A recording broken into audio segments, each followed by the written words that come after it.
O nosso estudo de hoje está na carta aos Hebreus, capítulo 12, versículo 15. Nem haja alguma raiz de amargura que brotando vos perturbe, e por meio dela muitos sejam contaminados. Palavras de Paulo. Emmanuel comenta na lição 42 do livro Ceifa de Luz, no trato comum. É razoável estejamos sempre cautelosos a fim de não estendermos o mal ao caminho alheio. Os outros colhem os frutos de nossas ações e oferecem-nos de volta as reações consequentes. Daí o cuidado instintivo em não ferirmos a própria consciência, seja policiando atitudes ou selecionando palavras, para que vivamos em paz à frente dos semelhantes, assegurando tranquilidade a nós mesmos. Em muitas circunstâncias, contudo, não nos imunizamos contra os agentes tóxicos da queixa. Superestimamos nossos problemas, supomos nossas dores maiores e mais complexas que a dos vizinhos e, amimalhando o próprio egoísmo, cultivamos indesejável raiz de amargura no solo do coração. Daí brotam espinheiros mentais, suscetíveis de golpear quantos retêm conosco na atividade cotidiana, envenenando-lhes a vida. Quantas sugestões infelizes teremos coagulado no cérebro dos entes amados, predispondo-os à enfermidade ou à delinquência com as nossas frases irrefletidas? Quantos gestos lamentáveis terão vindo à luz, arrancados da sombra por nossas observações vinagrosas? Precatemo-nos contra semelhantes calamidades que se nos instalam nas tarefas do dia a dia, quase sempre sem que venhamos a perceber. Esqueçamos ofensas, discórdias, angústias e trevas, para que a raiz da amargura não encontre clima propício no campo em que atuamos. Todos necessitamos de felicidade e paz. Entretanto, felicidade e paz solicitam amor e renovação, tanto quanto o progresso e a vida pedem trabalho harmonioso e bênção do sol.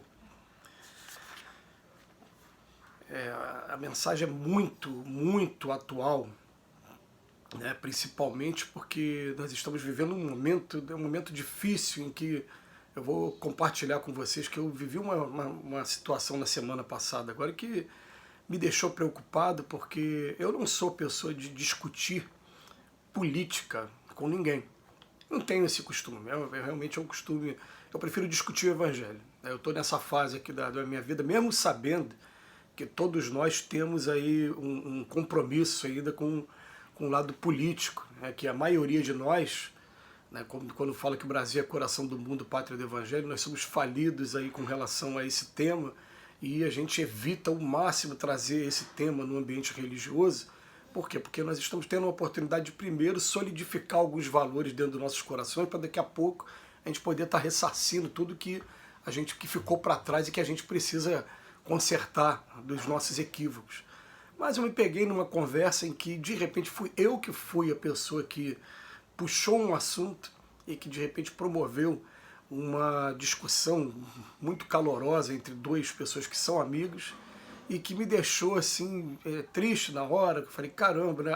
Parece que a situação que a gente está vivendo está sendo aquela situação de que chegou-se a um ponto de não respeitar tanto a opinião do outro, que fica aquela coisa igual a mola que você vai apertando, apertando, apertando, e tem uma hora que agora a mola não quer mais ficar pressionada. Então a mola extravasa, e quando extravasa, extravasa de maneira agressiva, porque ela estava pressionada durante muito tempo, né?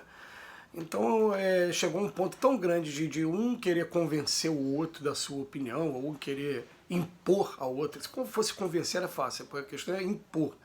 E toda imposição gera essa esse movimento contrário, né? E o que acontece é isso que a gente está vivendo na nossa sociedade nos dias de hoje.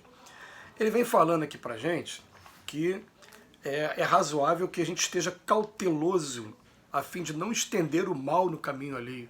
E olha que eu não tive nem intenção nenhuma aqui no meu coração de estender mal, de coisa alguma.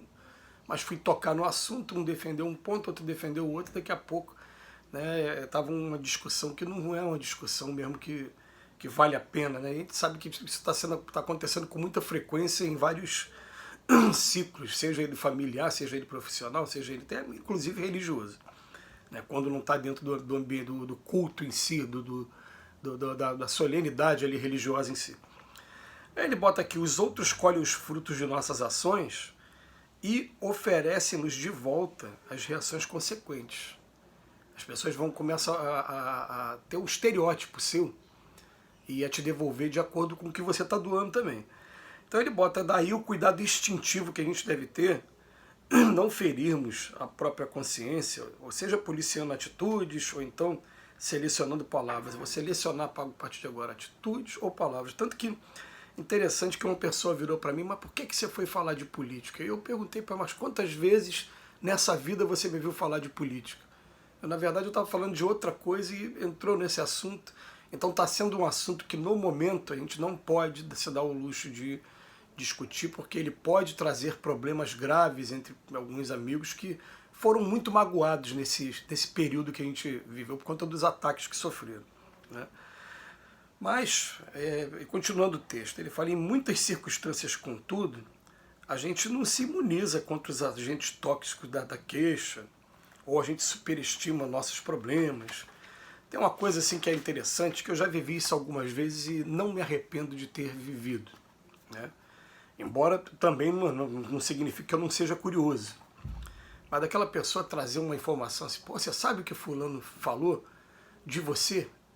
Eu falei, você me desculpa, mas eu quero te pedir para não me contar, eu não quero saber o que fulano falou de mim. Porque a partir do momento que eu souber, se for uma coisa boa, eu vou começar a ser parcial com a pessoa pelo fato da pessoa ter tratado bem. Mas se for uma coisa ruim, eu posso mudar o meu comportamento com essa pessoa, então eu prefiro não saber.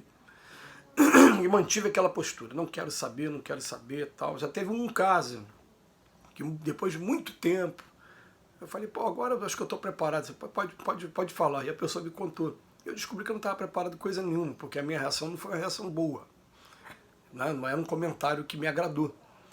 Mas, a partir de agora, eu botei na cabeça, falando, não, vai começar a falar, não fala. Aconteceu recentemente isso comigo agora também. Só veio falar, falei, não quero saber. Ainda falei com a minha esposa, que falei, não fica curiosa, não pergunta, não quero saber também. É melhor não saber essas coisas. Deixar que a gente fica com o solo do coração tranquilo, né? Mas ele bota aqui pra gente as queixas, a gente acha que as nossas dores é maiores e mais complexas do que o outro.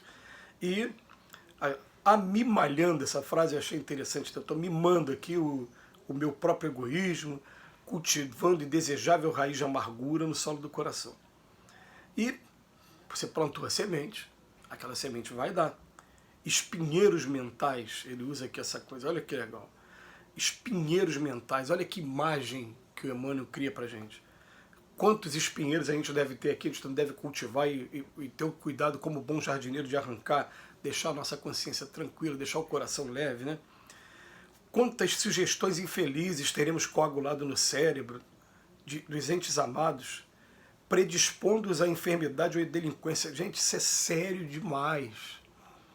Porque cada um tem uma maneira de ver a vida, e se você joga uma ideia negativa na mente de uma pessoa, aquela pessoa, de repente, esse espinheiro mental ele vai florescer muito mais rápido do que em você, porque às vezes você tem já uma resistência moral que a outra pessoa não tem.